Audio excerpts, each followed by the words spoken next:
Hai, Shalom Sobat ICC, saudara-saudari yang terkasih di dalam Kristus. Berjumpa lagi dengan saya, Osmar Wijaya, di acara Devotion Gereja ICC Bandung. Tema tahun ini Gereja ICC adalah mengutamakan Tuhan. Maka judul yang akan saya bahas sekarang adalah mengutamakan Tuhan. Sebelum kita mulai, biarlah kita berdoa bersama. Tuhan, berterima kasih buat hari ini, buat kasih-Mu yang baru, buat penyertaan dan perlindungan di dalam kehidupan kami sepanjang awal tahun 2024 ini. Sebentar kami mau mendengarkan apa yang menjadi isi hatinya Tuhan. Biarlah Roh Kudus menjamah setiap hati, berbicara kepada kami dengan bahasa yang mudah dimengerti. Makasih Bapa, materaikan firman-Mu dengan kuasa darah-Mu. Di dalam nama Tuhan Yesus kami berdoa dan mengucap syukur. Amin.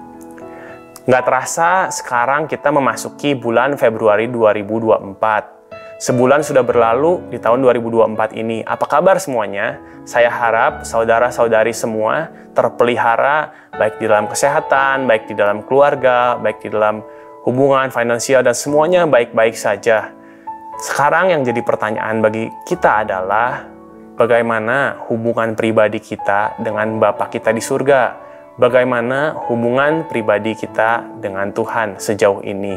Banyak hal, banyak resolusi, banyak perencanaan yang setiap orang mungkin buat di akhir tahun untuk menyongsong tahun yang baru.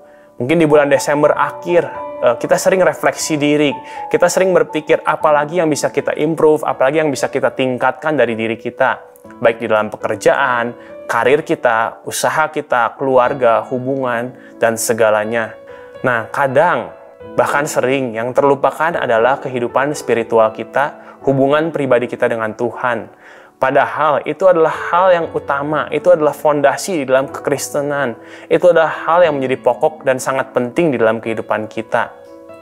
Karena iman timbul dari pendengaran akan firman Tuhan. Dan di saat kita menghidupi, saat kita melakukan firman itu berkuasa, firman itu mengubahkan kehidupan, dan firman itu menghasilkan buah. Ada banyak yang bisa kita capai di dunia ini. Ada banyak hal yang mungkin menjadi desire, keinginan hati kita. Setiap orang ingin sukses dengan versinya masing-masing. Tapi balik lagi pertanyaannya, apakah sukses itu menurut Tuhan? Apakah sukses itu menurut firman Tuhan? Apakah sukses itu menurut kehendak Tuhan? Banyak manusia bisa berhasil di dalam usahanya, di dalam karirnya, di dalam finance-nya, tapi nggak berjalan selaras dengan kehendak dan firman-Nya Tuhan, dan itu semua adalah sia-sia. Yang Tuhan rindukan adalah hubungan. Bapa rindu hubungan, karena kekristenan bukanlah suatu agama, tapi kekristenan adalah hubungan. Bagaimana hubungan kita dengan Allah, dengan Bapa pencipta kita, dan hubungan kita dengan sesama kita. Bagaimana kita mengasihi Tuhan kita, dan bagaimana kita mengasihi sesama kita. Dan hubungan ini Tuhan rindu kita bangun setiap hari. Dia rindu punya kedekatan. Kedekatan yang tanpa batas antara Bapa dan anaknya. Di saat kita membaca firman Tuhan, mungkin kita bisa membaca dan naik lagi level berikutnya, kita mengerti akan firman Tuhan. Di saat kita mengerti, perlahan kita mulai menghidupi firman Tuhan. Dan di saat kita mulai menghidupi firman Tuhan, kita mulai mengalami kebaikan dan kasih-Nya Tuhan di dalam kehidupan kita. Tuhan rindu kita nggak sekadar membaca. Tuhan rindu kita nggak sekedar mengerti. Tuhan rindu kita nggak sekedar hanya paham, mengerti, dan berhenti sampai menghidupi. Tapi Tuhan rindu kita mengalami kasih-Nya Tuhan, terlebih lagi berbuah, menjadi berkat, menjadi terang, dan membagikan kasih-Nya Tuhan itu kepada sesama kita. Hari ini saya ingin sharing 4 ayat yang menjadi perenungan yang mungkin Tuhan berbicara kepada masing-masing pribadi kita. Yang pertama adalah dari kitab Yohanes, pasalnya yang ke-15, ayatnya yang ke-4. Saya bacakan untuk saudara-saudari semua. Yesus berkata, "Tinggallah di dalam aku dan aku di dalam kamu. Sama seperti carang tidak dapat berbuah dari dirinya sendiri kalau ia tidak tinggal pada pokok anggur. Demikian juga kamu tidak berbuah jikalau kamu tidak tinggal di dalam aku." Carang itu artinya ranting. Ranting bisa berbuah, menghasilkan buah saat ranting terkonek, terhubung dengan pohonnya, dengan akarnya, dengan fondasinya. Siapakah pohon itu sendiri? Itu Yesus sendiri, Tuhan sendiri. Dia adalah fondasi Dia adalah pohon yang kuat. Dan di saat kita terhubung dengan sumber kehidupan itu sendiri, maka dari kehidupan kita akan mengalir kehidupan. Maka dari kehidupan kita akan mengalir kasih. Di mana ada roh Allah, di situ ada kemerdekaan. Di mana roh Allah ada, di situ ada kesembuhan, ada pemulihan, ada promosi, ada terobosan, dan ada kuat kuasa Tuhan yang dinyatakan di dalam keterbatasan kita. Dia Allah yang setia, Dia Allah yang tak pernah meninggalkan kita. Pertanyaannya, maukah kita terhubung dengan Dia? Maukah kita berpegang pada pohon sumber kehidupan itu sendiri? Ayat yang kedua, masih dari chapter yang sama. Yohanes pasalnya yang ke-15, ayat yang ke-7.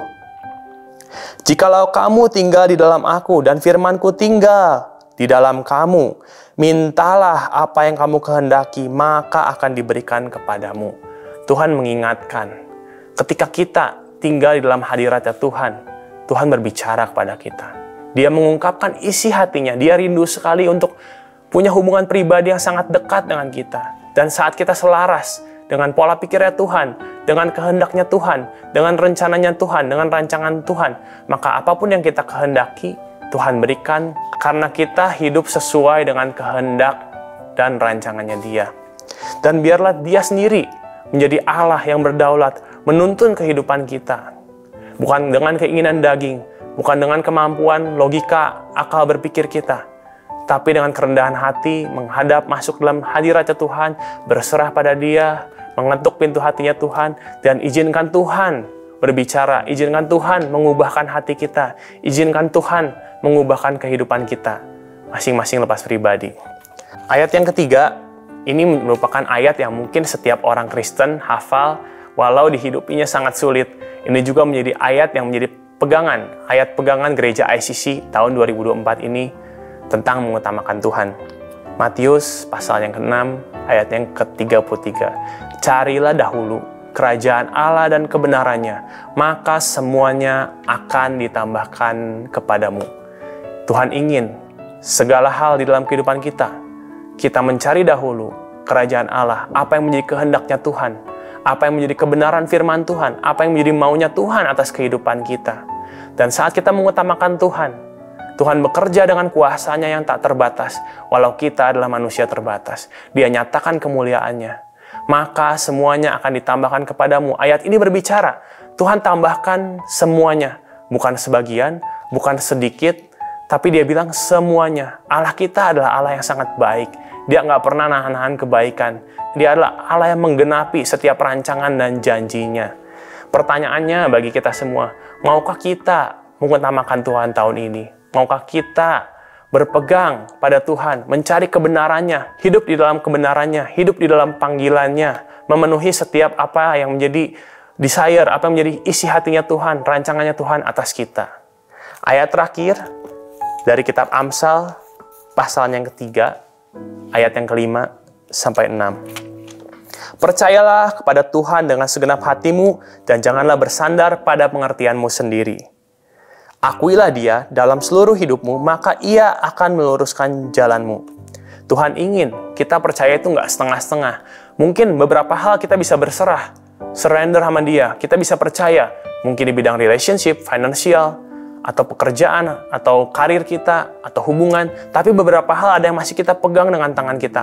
Tuhan nggak bisa sentuh, Tuhan nggak bisa intervensi, pokoknya ini adalah area kita yang nggak bisa diganggu-gugat.